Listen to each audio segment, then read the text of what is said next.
Hi guys, welcome back to my channel. If you're new here, my name is Anca and I do art and illustration related videos.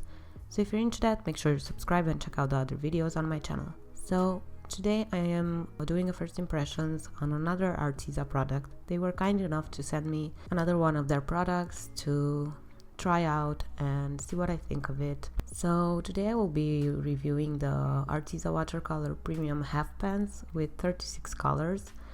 As you can see, this is a pretty big palette. It comes in a metal casing, which comes in a cardboard box. When you open the casing, you have this swatch card, which I really appreciate.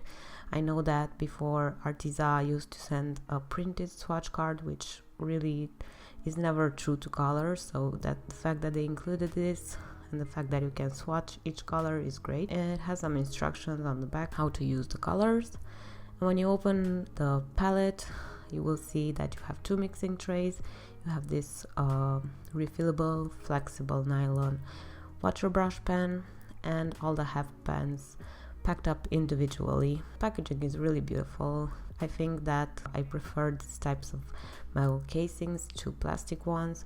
You can actually remove it from the pan and clean it properly if you want to, and the pans don't move in the palette so much, so I really appreciated that. But I will say getting them out of the pan was a bit of a hassle, and removing each individual packaging on them it took quite a while. So yeah, keep that in mind, but you only do it once, so it's fine. This palette retails for £32.99 on the UK website and for $39.99 on their US website. Now that is a bit up there in price, but considering the amount of colors you get, I think it's a fair deal.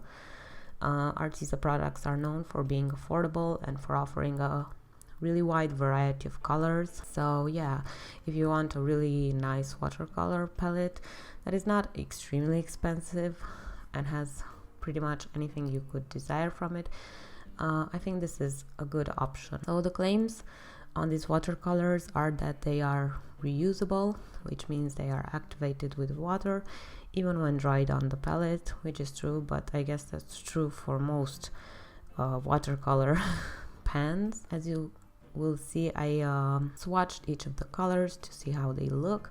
This is something I do with my first impressions, and yeah, the colors look nice and vibrant in their initial swatch. The first thing I noticed with the colors is that they are very creamy in texture, a bit more creamier than the Winsor & Newton ones, for example, the Cotman palette that I have, which is quite nice, I think. I like watercolors to be creamy. So they also claim that they are non-toxic. Yeah, the one thing that this watercolor palette doesn't have is a white in it. So if you're used to mixing your colors with white a lot, I would get an additional white or maybe another palette. But yeah, I think this watercolor palette has a lot of advantages. First of all, the variety of colors. Secondly, that it's easy to clean and store. Also, I really love the packaging. The colors are really nice and vibrant. They mix well together. However, I prefer my watercolors to flow into each other more. I don't know if that makes sense, but yeah, they don't bleed as much, or I don't know, but it doesn't really affect their performance. Also, I appreciate the fact that you have a lot of room for mixing. I appreciate the fact that they included the swatch card and they are not sending that printed swatch card. I would say that this is a good palette to start off with, and I would say that this is a good palette for even professionals. It's nice for sketchbook work, and it's nice for having around such a wide variety of colors. So as you can see, the swatches look really nice even when dried.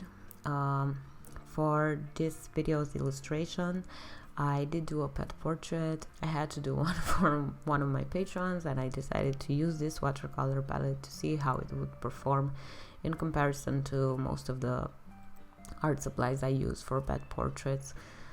To be honest, it was really easy to use. I really like the fact that I have so much room to mix colors. It is a bit of a bulkier palette, so it's kind of hard to get into the colors and stuff like that, but maybe that's just because I was filming and everything has to look nice. If you're not filming, then you don't have that pressure, and yeah, you can easily access the colors. But overall, I had a really nice experience with this watercolor palette. So if you're interested in purchasing it, as you guys know, I am an Arteza affiliate, so I will leave links down below to this watercolor palette and to their website, UK and US. And yeah, if you use my links, I do get a small commission, but as usual, don't feel pressure to do so.